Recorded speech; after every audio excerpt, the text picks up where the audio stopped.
Donc je m'appelle Thierry, j'ai 40 ans et mon parcours dans la foi, il est à la fois très récent et puis très ancien. En fait, ce qui s'est passé, c'est qu'à 18 ans, 19 ans, un petit peu, quand j'ai quitté un petit peu le modèle familial et le cocon familial, j'ai commencé à me balader pas mal, à me balader dans des festivals, à rencontrer beaucoup de monde. Et comme toujours, ce qu'on rencontre en premier lieu, en tout cas dans notre société, en tout cas le plus fréquemment, c'est toutes les techniques pseudo-orientales de spiritualité, de méditation, d'ascèse. Donc j'ai fait beaucoup de yoga, beaucoup de méditation, zen, ainsi de suite. Pas mal de techniques, on va dire, un petit peu ésotériques. Donc beaucoup de contraintes, beaucoup d'efforts. J'ai passé beaucoup de temps à forcer sur moi-même, jusqu'à même faire des expériences qu'on appelle de vipassana. C'est une retraite de, je me souviens plus combien c'était, une semaine ou 10 jours pratiquement, sans parler, juste à méditer. Alors bon, heureusement, là, j'étais pas assez costaud pour supporter ça, donc je me suis enfui au bout de 3 jours parce que ça, vraiment, c'était hors de ma portée. Mais voilà, beaucoup d'efforts, beaucoup de contraintes, beaucoup d'astreintes. Et bon, j'allais pas mieux. J'allais pas mieux, mais par contre, j'arrivais à me jouer un personnage un petit peu d'une certaine manière. C'est-à-dire que j'arrivais à me donner l'impression que j'allais mieux. C'est à peu près ça, c'était l'auto-persuasion. Alors à certains moments, je m'illusionnais moi-même, et puis à d'autres moments, je voyais bien que ça marchait pas. Puis bon, en même temps, chose étrange, j'étais vraiment dans des milieux qui étaient, on va dire, hostiles à la foi chrétienne, réellement, à la vie de Christ en nous. Plutôt style alcool, drogue, plutôt pensée punk que pensée chrétienne. Et en même temps, j'avais toujours un évangile avec moi. Ça m'a jamais quitté, alors que mes parents ne sont pas du tout portés sur la foi, ils m'ont donné aucune éducation dans ce sens-là. C'était des enseignants athées, on va dire, même athées relativement, pas militants, mais bon, voilà, pas du tout religieux. Et pourtant, j'avais un évangile. Alors je le lisais plus comme un écrit de sagesse un petit peu à l'époque. Hein. C'était pas vraiment je rentrais pas dans la foi, mais par contre cette histoire de Jésus vraiment me fascinait. Il y avait quelque chose de voilà de grand, bien au-delà de ce que je vivais au quotidien. Quoi. Il y avait quelque chose de gigantesque. Quoi. Quand je lisais les paraboles, j'ai dit waouh, là c'est ça me paraissait quelque chose de lointain par contre. Tu vois, c'était quelque chose qui avait eu lieu à une époque avec un homme qui me paraissait au mieux un espèce de maître, on va dire. Hein. Puis bon, voilà, je le rejetais à distance, mais il n'empêche, ça me tournait autour. J'aimais beaucoup lire des histoires, les histoires de Jésus, les paraboles, les évangiles. J'aimais beaucoup l'évangile de Matthieu, par exemple, me plaît beaucoup. Et puis, comme parfois j'étais un petit peu perdu, plusieurs fois j'ai essayé de rentrer dans des monastères, par exemple. Comme je faisais du pain à l'époque, j'étais boulanger itinérant. J'ai essayé de rentrer dans un monastère bénédictin en rentrant par la boulangerie, en me faisant enrôler pour être dans la boulangerie. Puis ils m'ont rapidement fait comprendre que j'étais pas du tout à ma place. Donc voilà, j'ai tourné pas mal. Et il faut dire qu'à l'époque, j'étais là aussi, on va dire, c'est une période assez noire de ma vie. Hein. Je me décris à l'époque comme à peu près ayant tous les vices, c'est-à-dire menteur, voleur, trompeur, usurpateur, ça à fond, violent. Colérique, violent, addict à de nombreuses substances, avec un comportement déviant à tous les niveaux, que ce soit au niveau spirituel ou au niveau matériel, on va dire. Et à l'âge de 33 ans, l'année de mes 33 ans, il y a eu une accumulation quelque part de faits. L'habitat dans lequel j'habitais quelques jours avant mes 33 ans, au mois d'avril, d'ailleurs je m'en souviens toujours, c'est le jeudi de la Semaine Sainte, hein. Mon habitat a pris feu et j'en suis sorti, on va dire j'ai tout perdu, tout a brûlé. Moi j'en suis sorti moi-même extrêmement marqué, hein, un petit peu brûlé et puis profondément checké. Hein. Je suis en pleine nuit à 2h ou 3h du matin, je m'en suis enfui et j'ai sauvé ma peau mais à quelques secondes de près. Donc ça m'a mis dans un état de précarité, de situation précaire matérielle terrible. Et déjà à l'époque, ma santé était vraiment déclinante due à tous les abus. Et puis je pense à toute la violence, la colère, la méchanceté qu'il y avait en moi, réellement, hein, la haine même qu'il y avait en moi, qui me mangeait littéralement de l'intérieur. Et que je cultivais aussi, j'avais une certaine forme d'attirance pour la violence, une ultra-violence. Et donc ça m'a mis dans une situation vraiment de précarité matérielle, ce qui a fait que accélérer une descente aux enfers sur le plan physique. J'étais devenu cachectique, je pesais plus que presque 30 et quelques kilos, enfin j'étais un zombie quoi littéralement. Et personne ne savait ce que j'avais. J'avais une tuberculose, j'avais une pancréatite, j'étais malade de partout. Les médicaments ne marchaient à rien ne marchait. Et Et en fait, je réalise maintenant après coup que malgré cette espèce d'avertissement ou de signe très fort qu'il y avait dans cet habitat qui brûlait, j'ai pas changé grand-chose dans mon mode de vie. Ce qui fait que les mois qui ont suivi jusqu'à l'été, j'ai continué à m'enfoncer. Et je me suis retrouvé en milieu d'été, à la fin juillet, dans un état d'incapacité, d'handicap total. C'est-à-dire que je me suis retrouvé à ne plus être valide, je ne pouvais plus marcher, je ne pouvais plus me nourrir, je ne pouvais plus rien faire. Et donc en désespoir de cause, j'ai demandé l'asile à ma famille, à mes parents, qui étaient à l'époque des gens dont je me méfiais énormément. J'avais beaucoup de colère, beaucoup de ressentiment. Donc quelque part, c'était un petit peu me jeter dans la gueule du loup. En même temps, j'avais pas trop le choix. Et quand je suis arrivé chez eux, j'ai été touché d'une évidence. Alors maintenant, avec les mots que j'utiliserai maintenant, je parlerai de j'ai été convaincu de péché et convaincu aussi de repentance, qu'il fallait que je fasse une repentance. À l'époque, ce que j'ai ressenti surtout, avec les mots que j'avais à l'époque, c'était que si je voulais sauver ma peau, il fallait absolument que je contacte tous les gens auxquels je pouvais penser, à qui j'avais fait du mal, à qui j'avais fait du tort, et que je leur propose une réparation, que je leur demande pardon, que ce soit financièrement, matériellement, ou en tout cas que je les contacte et que je leur demande pardon. Et je l'ai fait. Et chaque fois que je faisais ça, je me sentais de plus en plus léger. Et puis rapidement, en quelques semaines, j'ai commencé à surnager. Alors mon retour vers la santé physique a été long et laborieux. Maintenant, je dirais aussi que Dieu m'a mis à cœur aussi de trouver sur le plan alimentaire, sur le plan du mode de vie, vraiment un changement radical. Et j'ai vraiment trouvé une façon de me régénérer, suivant ces enseignements qui soient parfaits, qui marchent de façon adéquate. Mais le plus intéressant là-dedans, c'est quand même que on va dire, mon orgueil ou mon ego était bien résistant. Donc j'ai eu ce mouvement de repentance, j'ai eu ce qui était important, qui a changé beaucoup de choses pour moi. Mais dans les 2, 3, 4 années qui ont suivi, je suis reparti un peu dans mes travers, c'est-à-dire ego, orgueil, vanité, dureté, violence, agressivité. Donc je vais dire maintenant avec du recul, ça avait un peu servi à rien.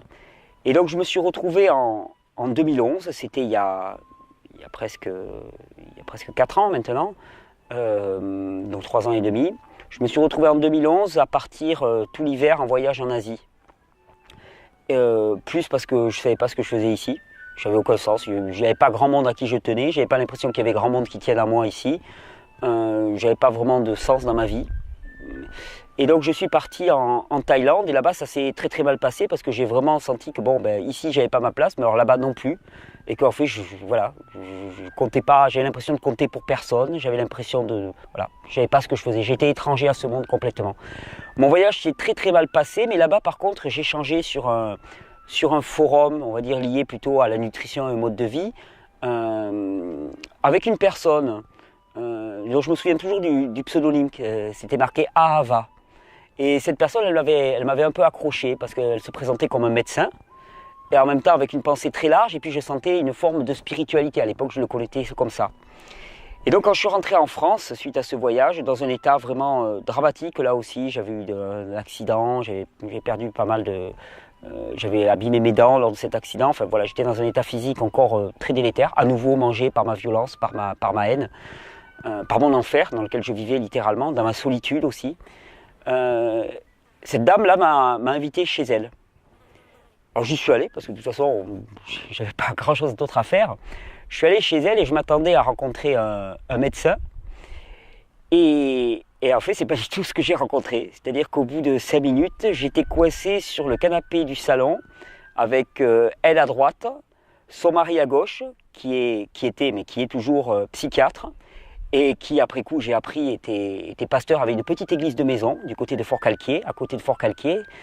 Et ils m'ont annoncé la bonne nouvelle. En fait, ils m'ont annoncé que ce que j'avais aimé dans le Christ, c'était pas une histoire ancienne, mais que Christ pouvait être vivant en moi. D'ailleurs, la première phrase qu'ils m'ont dite et qui m'a frappé, c'est: il me dit, voilà, ne va pas chercher parmi les morts celui qui est vivant.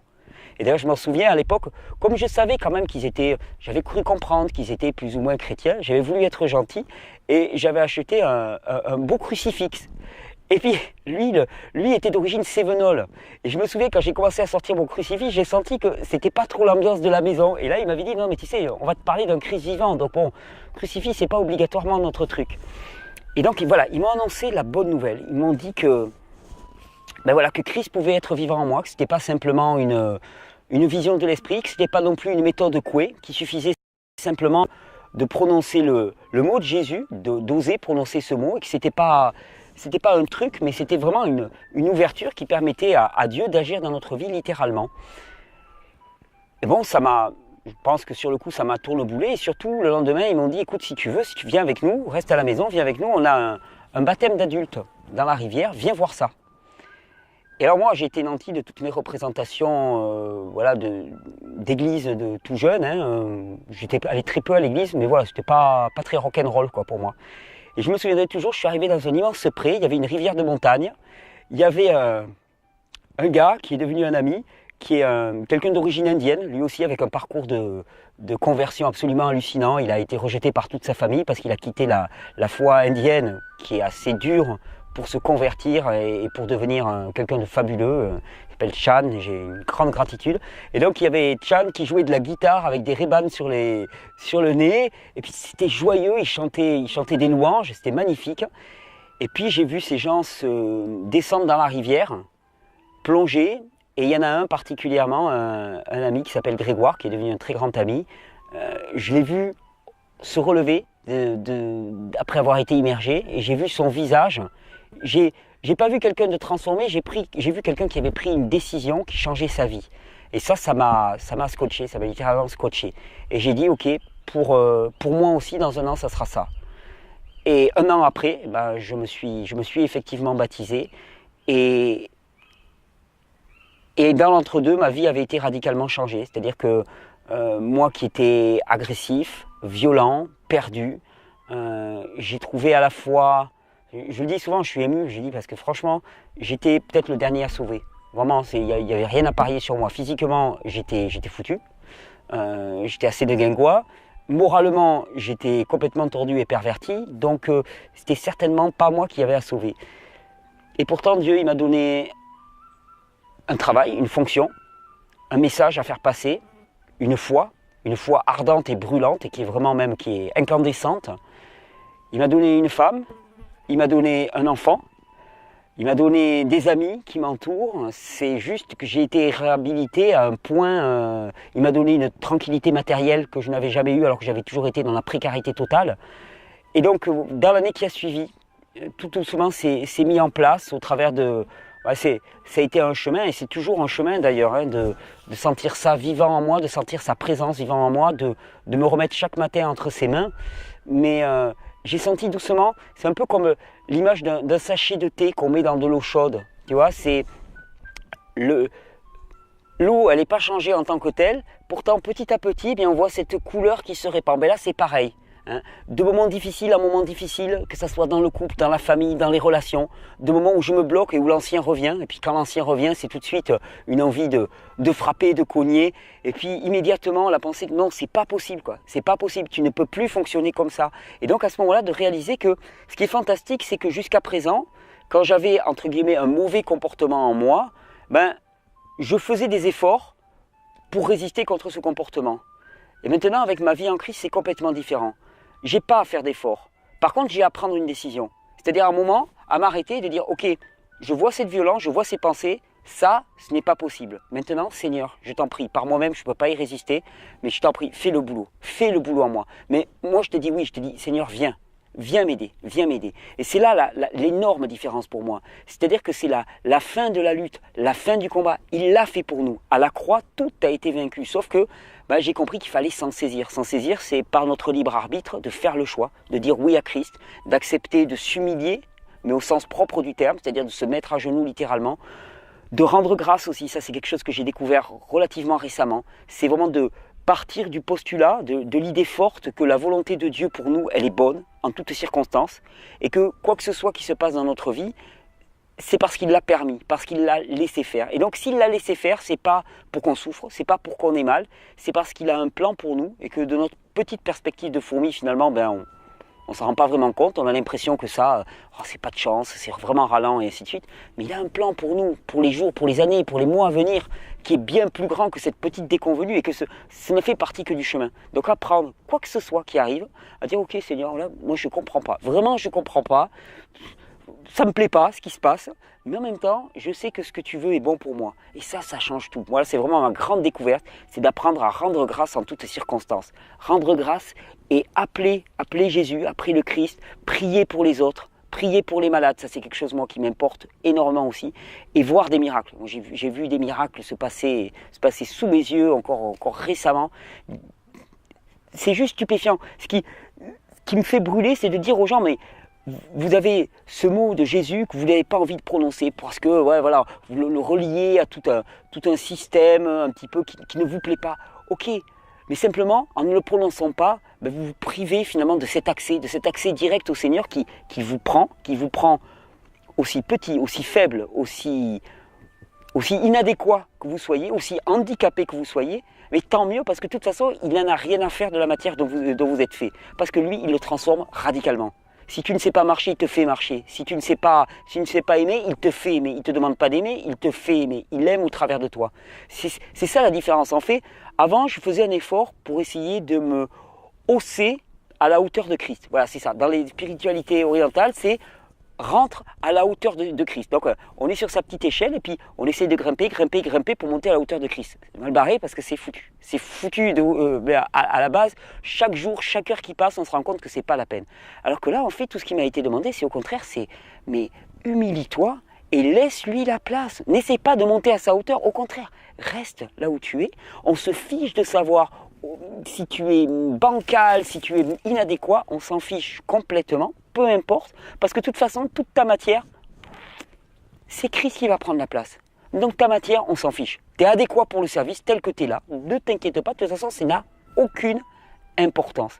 Et c'est vraiment l'essentiel de ma prière tous les matins, c'est dire, ok Seigneur, là, moi je suis là, je te prie vraiment de me permettre de t'entendre chaque jour pour que par mes mains, par ma bouche, par mon attitude, par les pensées, je puisse être tes bras, ta bouche, ton cœur, ta pensée sur cette planète, que je puisse contribuer à l'avènement de ton plan. C'est la seule chose qui me fait, et je me rends compte que quand on laisse la place à Dieu, quand on lui laisse vraiment la place, c'est-à-dire qu'on refuse de faire par soi-même, et qu'on accepte de vivre vraiment selon la providence, et pour moi aussi c'est un gros travail, c'est-à-dire mettre toute sa vie à l'unisson avec ça, c'est-à-dire ne pas réfléchir en termes de sécurité en permanence, de dire voilà je vais mettre telle chose de sécurité, telle chose, non, avoir confiance en la providence de Dieu, en la provision permanente de Dieu, et se dire que plus on fait par nous-mêmes, et quelque part, plus on se coupe de l'expérience de cette providence et de la capacité de Dieu à donner, c'est-à-dire que si on est déjà plein, pléthorique, Dieu, il n'a pas trop de place pour donner. Par contre, quand on est vide,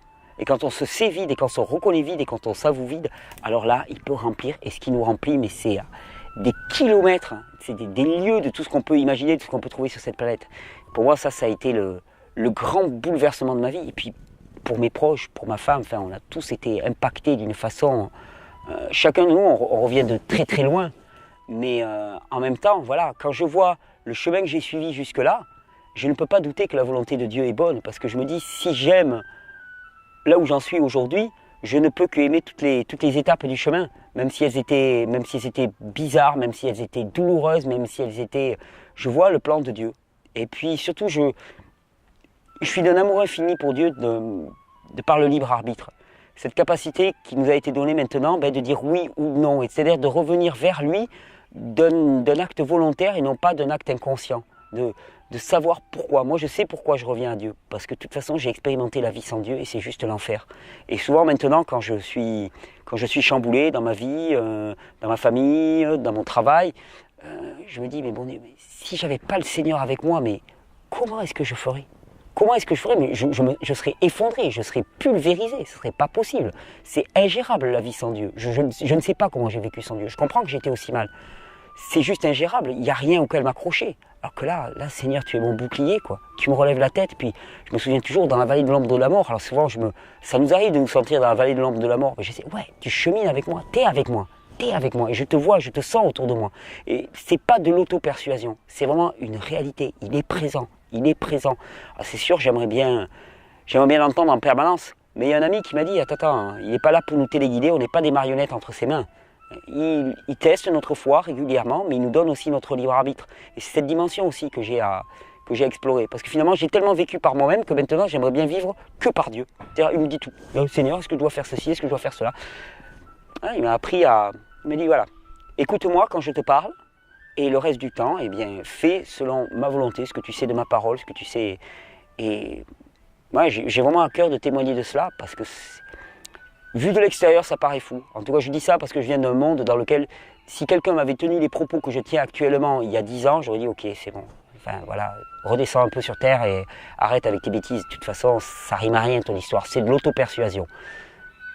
Et en même temps, force est de constater 10 ans après que peut-être que je suis complètement fou, mais cette folie-là, elle est tellement bonne à côté de l'enfer que j'ai vécu que je veux bien rester en folie comme ça toute ma vie durant. Ah, c'est juste inimitable, c'est quelque chose d'incroyable.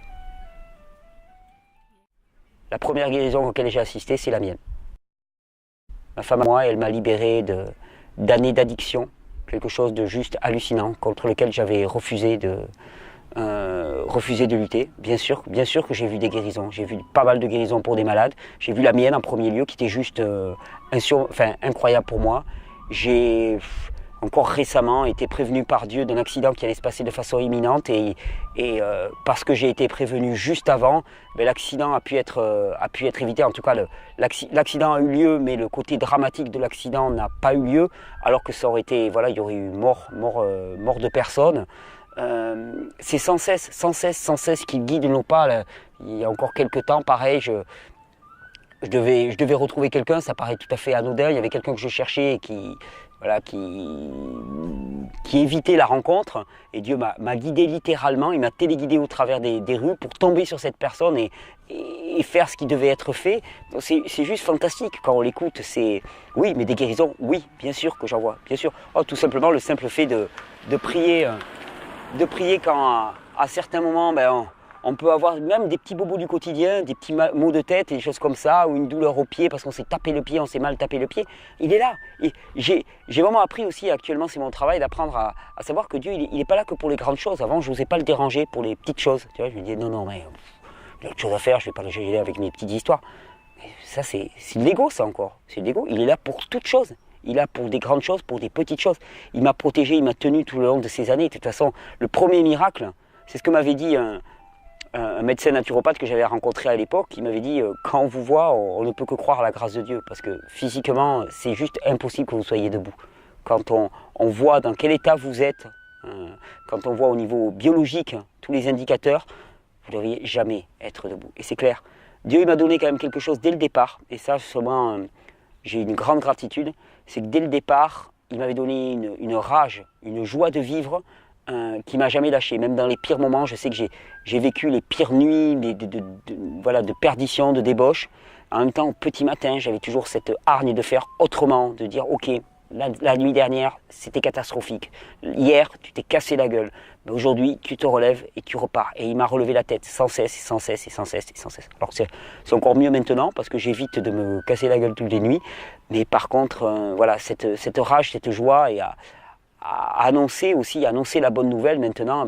Voilà, j'ai transformé cette rage de vivre en rage à annoncer la bonne nouvelle, à dire que voilà, c'est pas la peine de lutter contre nos péchés, ils nous sont remis à partir du moment où on veut faire repentance. Donc c'est pas la peine de passer des années à essayer de lutter contre nos péchés, c'est pas la peine, c'est déjà fait. Donc ne perdons pas du temps avec ça. Dieu il a besoin de nos bras pour faire autre chose que se martyriser ou culpabiliser.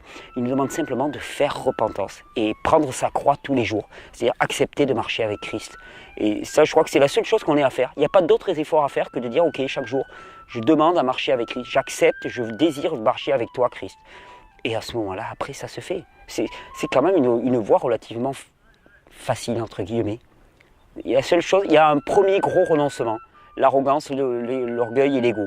Mais une fois qu'on a renoncé à ça, après, tout le reste vient de surcroît. Donc, je trouve que c'est quand même un bon échange, un bon marché.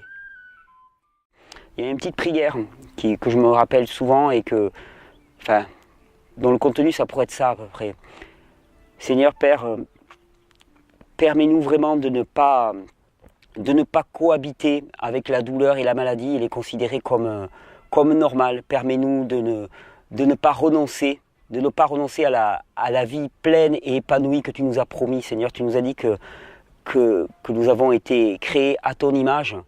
Et je sais que si on a été créé à ton image, ce n'est pas pour être souffrant, pour être déprimé, pour être cassé physiquement, avoir des douleurs tous les matins, être embrumé. Donc Seigneur, tu nous as promis vraiment une santé, une joie parfaite. Seigneur, permets-moi vraiment de trouver le chemin vers cette joie et cette santé parfaite. Permets-moi d'en témoigner, permets-moi de la partager avec les autres et permets-moi surtout de ne jamais renoncer, de jamais tomber dans une tiédeur, dans une paix armée avec l'ennemi, mais permets-moi d'être toujours en insurrection contre l'ennemi et de ne pas confondre la chair et l'esprit. Permets-moi vraiment d'être en lutte en permanence avec l'ennemi par l'esprit et non pas par la chair, Seigneur.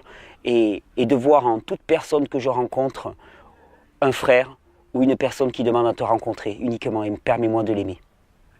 Ça serait ma prière, je pense. Vraiment ma prière. Cette notion surtout de ne pas renoncer, de ne jamais renoncer, de ne jamais vivre avec la difficulté, avec la dureté. On a été créé à l'image de Dieu. Moi, je prends toujours ça au pied de la lettre. On a été créé à l'image de Dieu. L'image de Dieu, c'est absolument pas l'état actuel dans lequel nous sommes. Donc, je ne lâcherai jamais rien jusqu'à vivre cet état à l'image de Dieu. C'est ce que je veux découvrir pour moi et ce que je veux découvrir pour les autres. L'étendue se trouve auprès de moi, aucun mal, mon âme, tu ne craindras, et dans son temps.